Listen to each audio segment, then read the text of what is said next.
afternoon, YouTube. It's going to be a short video this week. Sorry if I'm blinding you. Hello, Miss Ginger. It's going to be a short video this week. Not a whole lot going on around here. Did finally get a tripod again. Don't know what happened to the old one, but it got lost in the wayside, so I'm trying to get down here to the barn.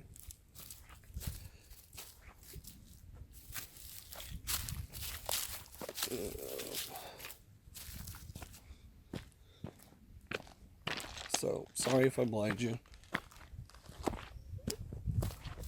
We are going to be working on converting some of this area into a chicken coop.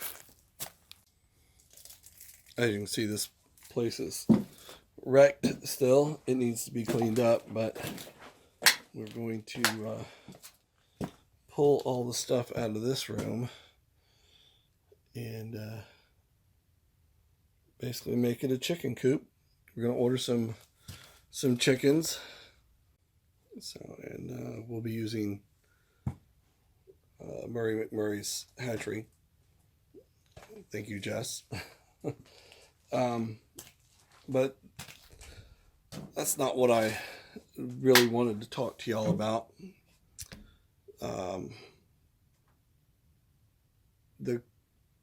As many of y'all may or may not know, I am a nurse. And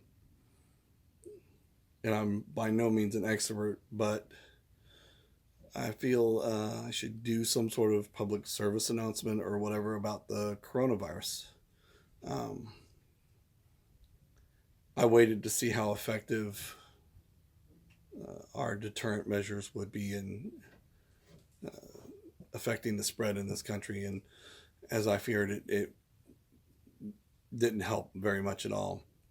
I'll give you an example.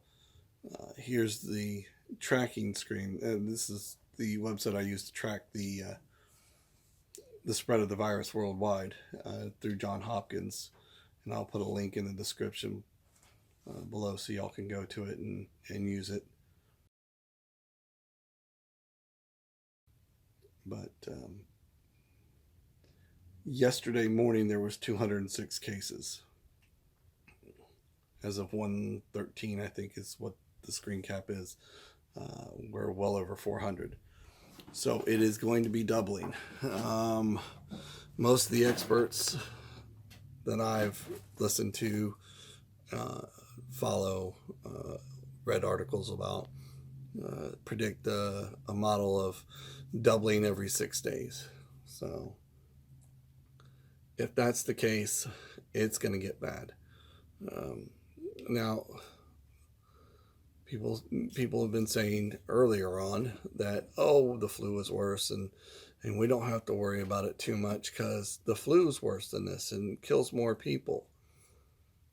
Currently, yeah, the flu has killed more people every year than this will, but this is in its infancy. So, the mortality rate, I'm going to throw numbers at you. The mortality rate for the flu is 0.09%. That means mortality just means that's the percentage of people who will die from getting it. And most of the people who get the flu and die from it are either very young or very old. The coronavirus right now is running about 3.4%. I've seen it as low as 2%, and I've seen it in the case of Iran, up to 15% when it first struck their country. I don't know what was going on over there, but they're back in line with the rest of the world, hovering between 2.5% and 4%. What that means in stark terms is you're anywhere from 22 to 44 times more likely to die from the coronavirus as the flu. And it does span all ages. So even middle-aged people, and there's a ton of factors you got to consider on how this is going to hit you, but it does hit people hard. It puts them in the hospital for uh, weeks at a time. Not everyone. Some people may get a mild case, but the ones that most likely are to die from it will be hospitalized for weeks at a time, and hopefully they'll recover. But uh, it's not always the case. And as bad as the virus is, that's not my main concern. Um, the My main concern primarily is the breakdown in supply chains and the panic that people will ultimately go through, and start, making a run on the banks and making a run on the stores. We've already seen it in other countries. Australia, there's been physical altercations. Police have had to tase people in grocery stores because they're panicking and they're getting out of control. And it's not even that bad in Australia. It's going to be in Australia. They're in their summer months. Um, so they're probably in fall right about now, because we're going into spring. So their seasons are opposite of ours. And this is a cold weather disease from all accounts. So it's going to get worse over there. Um, and people are saying, CDC is saying, this is a pandemic. The World Health Organization is saying it's a pandemic. So it's not something to take lightly. I don't want to be Mr. Doom and Gloom. I'm just trying to prepare y'all, inform y'all. I do not want y'all to panic. Next time you go to the grocery store, buy a couple extra things. Buy a bag of beans, a bag of rice. The worst comes, you'll have extra food to eat for the next month. But if there is a disruption in services, then you'll be glad you have that. Um,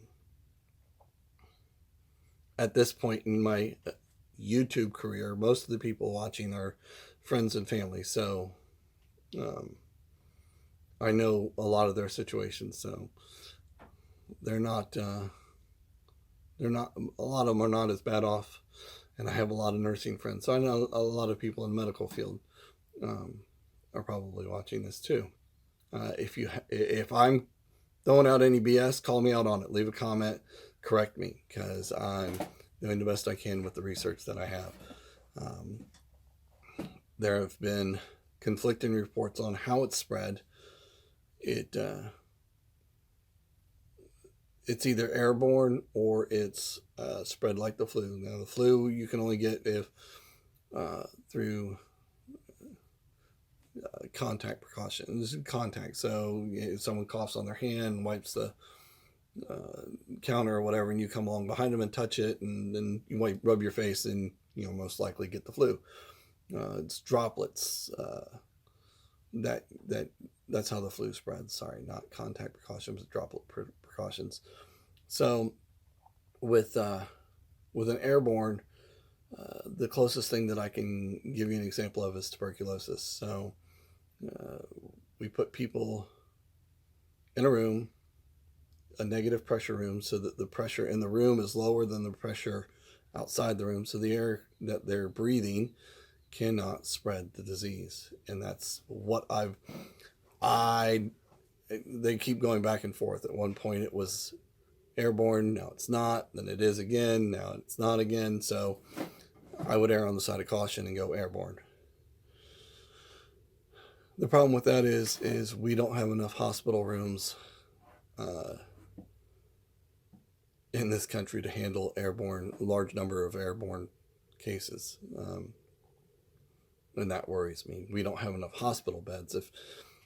If a small amount of the population has to be hospitalized,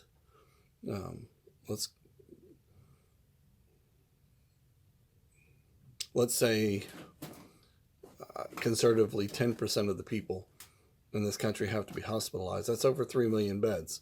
We don't have that hospitalized. I'll link to a video that a gentleman named Tim Pool, who did a video about the numbers and hospital beds and masks and supplies. Bear in mind that our hospitals are already over full in most cases and short staffed in most cases. There's just not enough nursing staff and ancillary staff to take care of the people we already got, let alone large numbers of people from this pandemic. So be prepared for that. Be prepared for a slowdown in services. Be prepared for not being able to get to the hospital. Make sure you get some vitamins that will boost your immune system. I personally do a regimen of vitamin C, vitamin E, vitamin D, vitamin B, and then echinacea golden seal root combination. Those all bolster my immune system. It's not going to cure you. It's not going to protect you 100%, but it will help speed recovery. So just be cognizant of where you are. Stay away from large groups of people for the moment. Watch where this goes. I know where most of my family is in Florida. It's in Hillsborough. Stewardess flew in from San Francisco and went through TIA, and 2 days later tested positive for it. So it is currently in the Hillsborough County, and it's making its way. It may take a while for it to, or a week or so to actually start showing up, but this thing has an incubation period of anywhere from 2 to 29 days. So someone could be walking around for almost a month spreading this and not realize they have it. So don't panic. Be prepared. Treat it like a hurricane. And try to avoid large groups of people. And stay safe. As I update, as I learn more information, I'll try to keep y'all updated. But like I said, I'm not an expert. I'm just going by what I read and hear. So I will catch you on the next one.